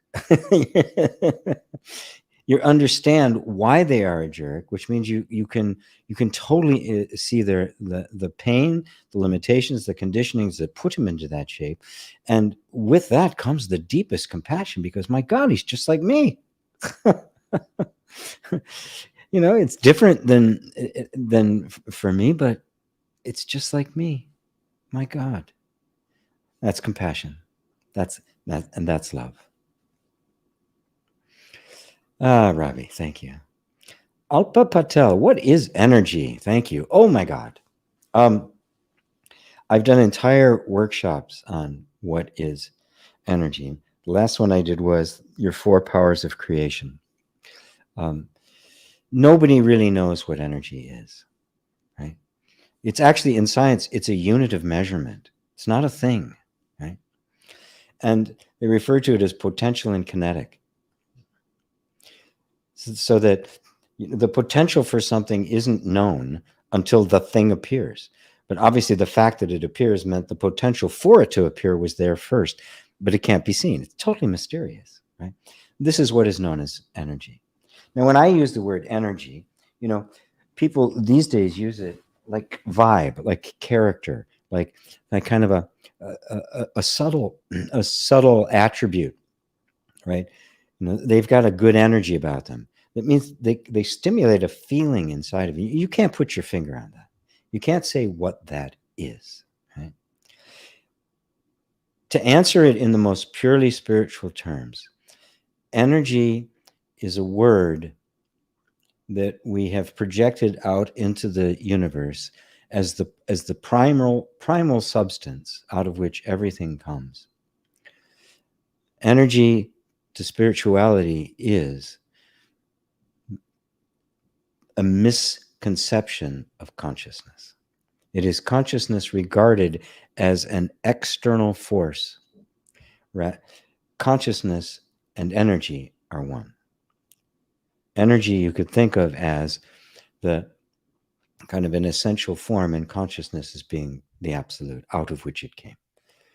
I mean, it is pure consciousness is the potential for anything. It is the infinitely unlimited. Because it is pure potential, it is unknowable, it is untouchable, it can't be seen, it can't be heard, it cannot be experienced at all. Because the moment an experience takes place, it is no longer pure potential, it has taken form. And you don't know what can take form until something takes form. Right? Even a thought arises out of the pure shunyata, the pure potential. Right? And energy is just our idea that somehow the form it takes is separate from the consciousness in which it's appearing. And so I call that energy.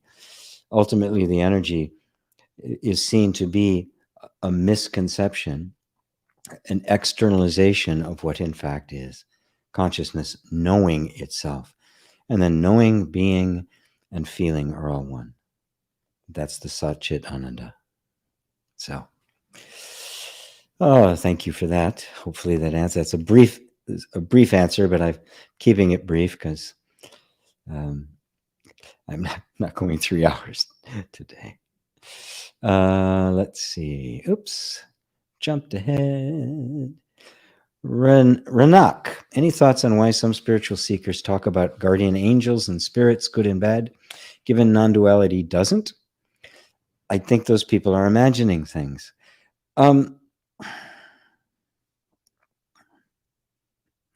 Non-duality takes you to the pure essential truth, the source of everything. I don't have to say whether guardian angels, and spirit guides and that sort of thing. I don't have to say they exist or not. Whatever existence they have arises from the same place the existence of this form arises from. Therefore, they will be of the same essence. Right? So somebody has the experience which they attribute to a guardian angel. You have an experience that you attribute to your car. Right? What's the difference? We have a convention of thinking that says, okay, if it happens in this realm, it's real. If it happens in that realm, it isn't real. Right? I don't have a problem with the name angels, because what angel is and why angels have wings is the same reason why Hermes or Mercury have wings. They have it on their feet. Angels have it on their back. The wings signify a message from the absolute. Something in the pure potential has taken form, right? And so that message, the messenger, is the angel. That's what it represents. Right? Now, if I personify it and think of it as a being separate from consciousness, or separate from God, or separate from myself, what's the difference between that and me thinking some person I'm talking to is a separate being? There's no difference. There are no separate beings. And yet that doesn't mean that diversity and difference doesn't appear. We're seeing the same essence, the same self manifested in infinite number of forms. Guardian angels can be one of those forms. Aliens can be one of the forms. It doesn't matter what it is, right? We just completely dismiss them because they're outside of the realm of our convention of thinking. Well, in New Age and some spiritual people, their convention way of thinking is they think of it in terms of the panoply of angels and that sort of stuff. Fine, right? Go to the direct experience you're having. What am I experiencing in this moment? And don't call it angel or devil, and just don't even call it psychological or pattern or a trauma. Go direct to your experience. Right? And you'll see that the experience itself is unique. It's vital. It's real. I'm having this experience. And so if I use mythological language, because it has maybe it's the experience of some information coming to me that I really needed, some insight, a breakthrough, an aha moment.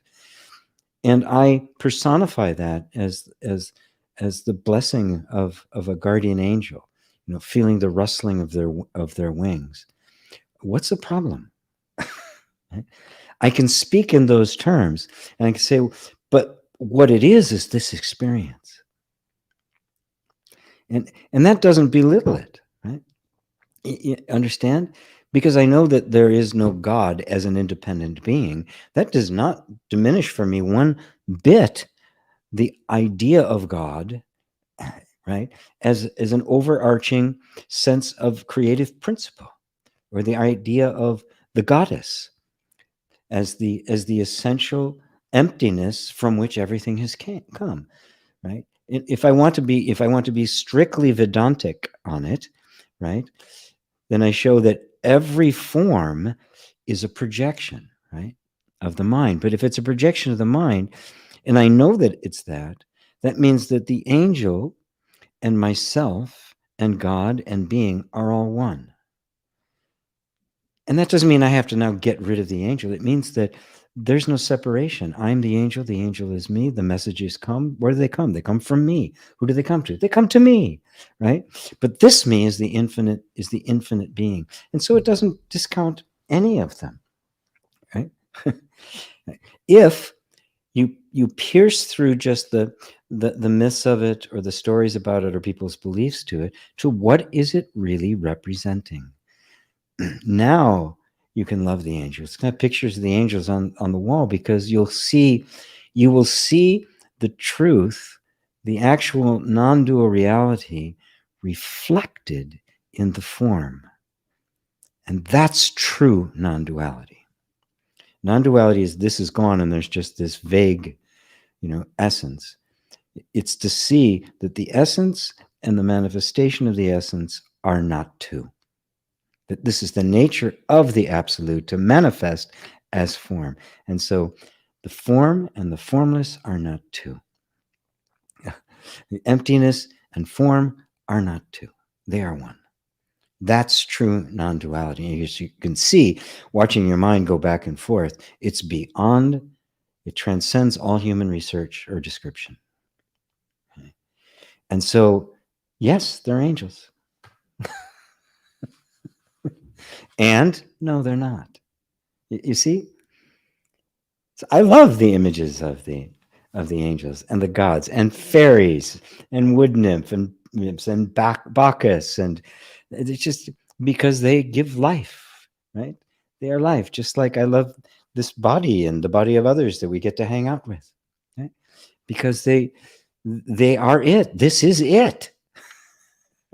It's not an abstract place. This is it. Thank you, Renak. I imagine that's how it's pronounced. I am untouched watching body moving. What is it? What is the body moving? Well, all motion, all form is consciousness. You are watching sensations constantly transform themselves, aren't you? The concept is it is a body, right? And that's okay. The body as a concept, fine. It's useful. I could talk about the body. But what is your actual experience of a body? It is sensations constantly transforming themselves, be it sight, which is right, which or hearing. Any of your senses is consciousness, a particular vibratory frequency of consciousness. So when you're watching the body move, right, and you're curious about it, in order to understand what is being experienced, you must understand the nature of the experiencer. Who is watching the body move? Is that moving? Because now, once you know who it is that's having the experience, the nature of the experience becomes self-evident. It is myself. Ava, thank you, dear G, for your attention and answer. Your words mean so much to me. What would I do without such a great master? The great master is in you. There will always be a great master. Even when I leave this body 100 years from now or so, the great master the great master is the reality that is always here. And it can take any mouth and use it, including this one. Christina, hello, GP. My question is, making on action or waiting for a life to bring the impulse? How do I know the difference? I can't make decisions, staying in a job or leave, move out of the country or not. Yeah. The only reason it's difficult to make a decision is because there hasn't been enough time spent yet. There's an impulse, I need to make this decision, but you're reaching into a place, right, that isn't strong enough to make that decision, right? And it's simply that sense of identity. Oh, you continued. If moving, then where? My inner dialogue. Thank you for the advice. So put aside all the questions for a moment, okay? And you'll notice that inside of you, there is a desire, and let's put it in the most general terms. There is a desire for a more free, more expansive, more rich and energetic life, right? Now just be with that desire all by itself. Right? Now that desire was there first, obviously. Because if it wasn't there, it wouldn't have stimulated the decision making, and the kind of the inner conflict, all the stuff that's going on, this inner dialogue that's going on. It wouldn't have been stimulated. Was this desire not here first? So let's go back here. Forget all of that, right? Because what that is the desire arises, and it arises into the emotional and psychological and intellectual environment that has already been established. But now the desire, in order for that to be fulfilled, this environment here of your current state of mind and emotion may not be adequate for that to happen. And so posing the question here, how do I do it? How do I do it? You can never get the answer because it's the wrong tool for the job. So what has to happen first is you put all of that aside and you let the desire transform the environment. The way a plant, when it's growing, transforms the earth underneath it. It's in a constant exchange with it. And then it's in constant exchange as it pushes above the ground. Now it's giving off carbon dioxide and taking it. It's changing the environment. Matter of fact, in naturally occurring environments, permacultures, right? The various plants grew together, right? And one plant, which was a food, which was highly susceptible to certain insect, the one next to that was a repulsion to that insect, which protected the fruit plant. This is the interrelationship with. So it actually is creating the environment in which the fulfillment can take place. The energy of desire and the energy of fulfillment are the same. All desires come, batteries included. Our job is to allow ourselves to be transformed to the degree that this desire can actually begin to grow. Your only need is to create the environment in which it can grow. And say, how do I know the difference? God, I can't make it. I got to do this. I got to do that. Right? That's obviously not an environment conducive to it, is it? If it was, it would have worked, but it hasn't. Okay, put all that aside and just be with the desire. And here's, this is a subtle one, but this is a real killer, right? The heart is only concerned with this desire. The mind starts asking, how do I do it? What if you don't need to? What if you don't need to do it? So the first thing I do is have people own the desire. Purely, right? No judgment, no criticism. It's a good thing. Should I have it? Should I not? How do I get it? Put all of that aside and just be with the pure energy of desire. And notice, yes, there's a certain discomfort in it. And because there's a discomfort, we immediately want to run to fulfillment, right? I got to get it, got to get it, got to get it, or suppress it because it's uncomfortable. But instead be with, because it's not a negative discomfort. It's the energy that is moving life. And of course, if it's moving life, it's moving it from where it is to where it's going to be, which is always going to be a certain degree of discomfort. Right? So actually begin to get used to the feeling of the energy of desire, and you'll find it's actually quite pleasurable, right? When you have a desire to be with somebody, right? The desire to get physically close to someone, isn't the desire itself just sweet as hell? Getting there is half the fun, right? There's an intensity about it that builds, right, up to its fulfillment. And if it wasn't there, there'd be no fulfillment. So you can't have one without the other. So put all okay, I've got this desire in its most general form. I want more freedom. I want more self-expression. I want more intimacy. All of those kinds of things. And the mind has said, okay, well, then what I have to do, stay in this job or leave. Right? The mind immediately jumps in and starts trying to manipulate the circumstances. Too soon.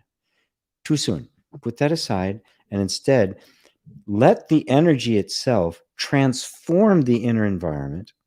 Right? You make it safe for it to grow, and it will make the transformation. It will start adjusting thoughts, attitudes. It'll start opening things up. It'll start seeing opportunities where you didn't see them before.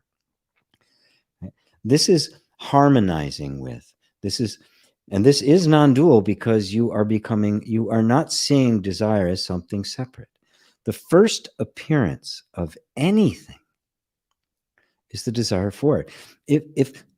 If God wants you to do something, what's the best way for her to get you to do it? The best guaranteed way you're going to do it. Force you, threaten you. If you don't do it, you're going to go to hell. The best way is to make you want to. Done. Completely self-generated. So think of this desire as the first appearance of what it is you actually want. It is not separate from that. It is not something you have to endure until you get it, nor is it up to the mind to figure out how to do it. That it itself is the appearance, and you didn't create it. It is the universe itself, God herself, whatever you want to call it, has decreed, this shall be so. Let there be light. Speaking into creation. And the first impulse of that bubbling up from the absolute, from pure potential, is the feeling of desire. Well, the primary one is the feeling of I am. And without that, there can be nothing else. And that sense, on top of that, you feel the desire, impulse, interest, curiosity, all of these characteristics. And our job is to free them from the limitations of thought. And to do that, you see them for what they really are. Every desire is an angel. It is a message. Right? It is a leading, a directing. If you see him as such, you'll pay so much attention to it. You'll just love it. You'll take your hands off of it. And you'll even become curious as to what is it actually going to become. The way a parent would look at their child, not having any idea who they're going to be. What are they going to be like? You're looking at a 2-year-old playing. What are they going to be like when they're 20? Have no idea, right? Your job is just protect them and be completely thrilled by what they become. I'll leave that for now. Thank you, Christina. Very helpful, says Milo. You're welcome. Beautiful, says Melissa. Great. Thank you. You're welcome. Why is it so hard to act and relate out of love and intelligence? Because you're trying to do it as a discipline. You're trying to do it as a moral behavior. I need to be more loving. So you're simply trying to force your behavior to be different. And in a certain sense, obviously that's better. I'd rather be in a room full of well-behaved egos than the opposite, right? But you're going to find it hard, right? Because you're finding an inner conflict between, you're imposing it from the outside. Instead, discover the nature of love as intelligence as your very being, so that you aren't trying to act out love, that you are love itself, which means everything you do is love. Knowing that, everything you do will start conforming itself to a higher and higher sense of love, but love as being, not love as attainment, right? Being told you have to be more loving, be in service. Nobody can really do that, because even then, you're still serving self-love. You're doing it because you think you have to, right? and there's going to be some reward for it. So it isn't pure love. It isn't just pure giving. That doesn't completely dismiss it, right? Again, we oftentimes will need to do what's loving under the circumstances, even though we don't really want to do it. But the spiritual goal is to get to the place where it's self-motivated, where love and intelligence are not acquired. They are your nature. They are inherent. I see here. Okay. Faith. How do you talk to the energy of safety to make it expand and allow more space? Well, right there, you said to make it expand. Safety, goddammit, expand. It's not safe, is it? Right? Be safe. Allowing for more opportunities, which I know you want, means allowing more you to allow more of what you are feeling and internally to be there, and then to engage in the inquiry in it. Oh, I know you're here to keep me safe. What are you protecting me from? Now that's a question, and I'm talking to that energy. You're really restricting my life. What are you protecting me from? Right? And is it possible? Is it possible for us to have this better life, as I see? I think it's a better life. It's what I want. Is it possible to have that safely? Because if it isn't, you're going to win. There's nothing I can do. And fine, I'll give this up because it's a waste of my time and I'll find something else. Right? But right now, this is what I want. I really do want this. And you're saying no. Okay. Can we work this out? Right? My desire for this isn't going to go away. Right? So we're going to have to find a way to work together. Right? So is there a safe way for you and this to get along? So I can actually have this in some form. Maybe I'll have to alter it because the way I'm going about it isn't safe, but is it possible? Now you're addressing the internal energies. And, like I was saying before about angels, these are all you too.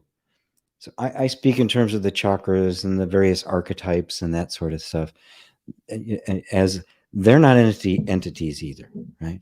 And yet I can speak to them, right? I can call that the angel of safety.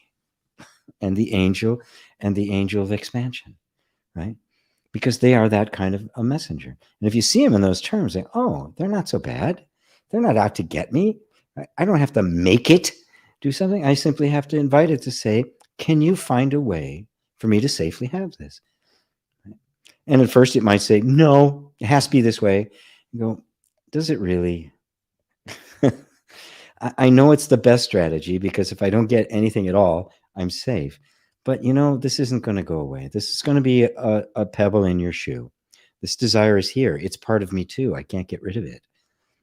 We've suppressed it, but it isn't going away. So I'm giving it equal time. I really want this. So please help me. Help me find a way to have this safely. That would be an energy. That would be a dialogue that was acknowledging and honoring it, everything as it is, the angels as they are, right? And that in that honoring, you have created this space, right? Because you can't force it. The act of forcing it puts it more deeply in defense, because forcing it out of keeping you safe ain't going to happen. You've got to show it that it's safe to do it, and then it will. All right. Okay.